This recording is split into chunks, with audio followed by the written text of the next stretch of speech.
प्रतिमा को हटाए जाने का विरोध हुआ। आज दिल्ली के संसद मार्ग पर एक जहाँ संसद का सत्र चल रहा है, जहाँ आज आपने तस्वीरें देखी कि लोकसभा अध्यक्ष का चुनाव हुआ, वो कितना जीते, मोदी जी का संबोधन हुआ और कई लोग अभी संबोधित कर रहे हैं। वहीं सड़क पर बाहर ये हजारों की भीड़ जो अम्बेडकरवादी हैं, वो लगातार ये विरोध कर रहे हैं कि आपने आखिर बाबा साहब अम्बेडकर की प्रतिमा को हटाया क्यों, और यदि हटा भी दिया गलती से तो उसकी पुनर्स्थापना फिर से होनी चाहिए। दोनों बात क्या लग रहा है, क्या असल मुद्दा क्या है? हटाया क्यों पूछ रहे हैं या फिर से लगाओ, क्या मुद्दा है?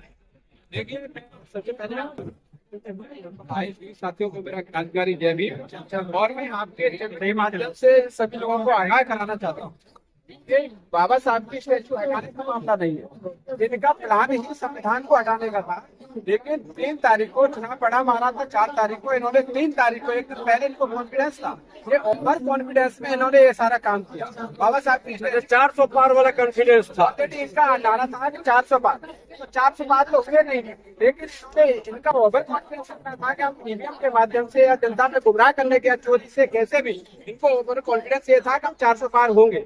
लेकिन 400 पार जनता का जो जनादेश था वो इनको रोकने में कामयाब रहा और इनको 400 से आते ही इनको समेटने में काम रहा। तो मेरा मतलब कहना ये है, आज जंतर मंतर पर इतने सारे पूरे देश से लोग एकत्रित हुए हैं, तो इसका कारण ये है ये बाबा साहब की स्टैचू हटाने का मामला नहीं है। इनका जो मामला है ये संविधान को बदलने का मामला था, लेकिन फिर भी किसी भी संविधान बदलने का मन था।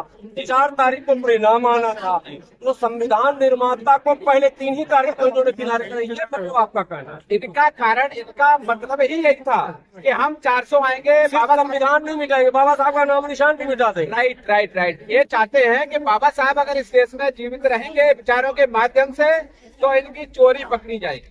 इसलिए चाहते हैं कि हम बाबा साहब का नाम ही मिटा देंगे, लेकिन ऐसा हम चाहते हैं। और हमारे देश के लोगों ने क्या किया कि जो लोग बाबा साहब को मिटाने चले थे, जो लोग संविधान को हटाने चले थे, लेकिन जनता ने उनको ही रोक दिया है और उनको इशारा भी कर दिया है कि दोबारा से अगर इसी तरीके से अगर आपकी विचारधारा रही तो हम आपका नाम और निशान मिटा देंगे।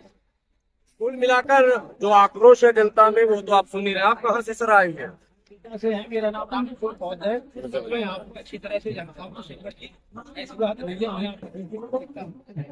वो आप कह रहे हैं कि जो मनमानी है इन्होंने खूब कर ली, और ये मनमानी अब होने वाली नहीं है, क्योंकि हम हमारे आपके जैसे लोग और हमारे भाई जैसे लोग देश में बहुत लोग हैं और इनकी फूल बना देंगे। बाबा साहब की मूर्ति हटाई है तो उन्होंने समझ किया है, और इनका तो जो भी काम होता है वो रात को होता है। साहूकार वाले काम कभी करते नहीं, और इन्होंने मूर्ति हटाई है तो इनको हमारे लोग 85% के लोग, SC ST माइनॉरिटी और OBC के लोग मिलकर इनकी चूड़े हिलाएंगे और इनको मजबूर कर देंगे मूर्ति हमारी बाबा साहब हमारे और बाबा साहब का संविधान इस देश में एक दूसरे के पूरक है, और बाबा साहब की मूर्तियों से ये डरते हैं, बाबा साहब की पावर से डरते हैं और बाबा साहब की ताकत से डरते हैं। और इनकी जो कहते थे क्यों डरते हैं? बाबा साहब ने तो समता की बात की, समानता की बात की, सम्मान की बात की, कौन सी ऐसी बात करती कि डर जाए लोग? डरने वाली कौन सी बात? ये क्यों डरते हैं? भाई साहब, मैं आपको बताना चाहता हूँ, बाबा साहब ने मानवता की बात की, बाबा साहब ने समता की बात की, बाबा साहब ने बंधुत्व की बात की, बाबा साहब ने भाईचारे की बात की। तो ये कभी नहीं चाहते कि इस देश में भाईचारा बने, इस देश में एकता बने, इस देश में ये बहुजन समाज जागृत हो, ऊंच नीच बनी रहे, छुआछूत बनी रहे, लड़ाई झगड़े होते रहे और इनको गुलाम बनाकर रखा जाए।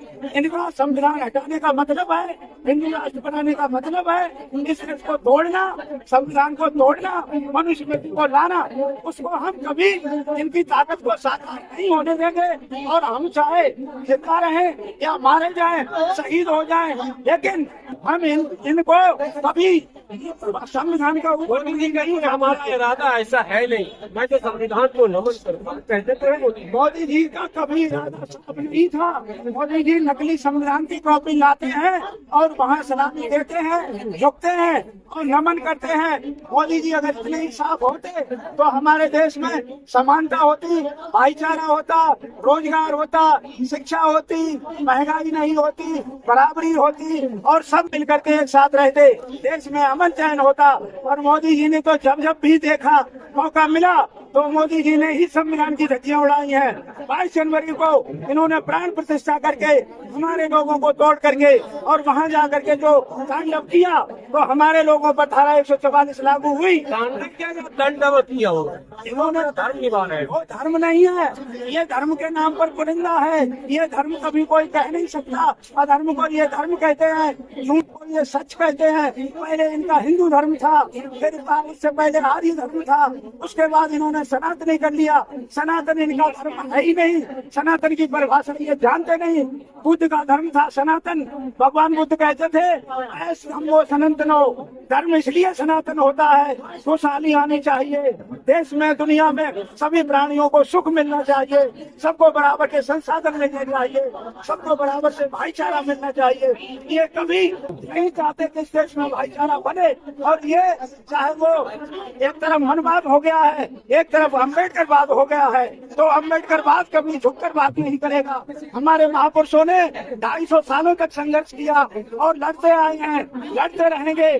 संघर्ष हमारा नारा है। जब जब जुल्मी जुल्म करेगा सत्ता के हथियारों से चप्पा चप्पा गूंज उठेगा, चाहे भी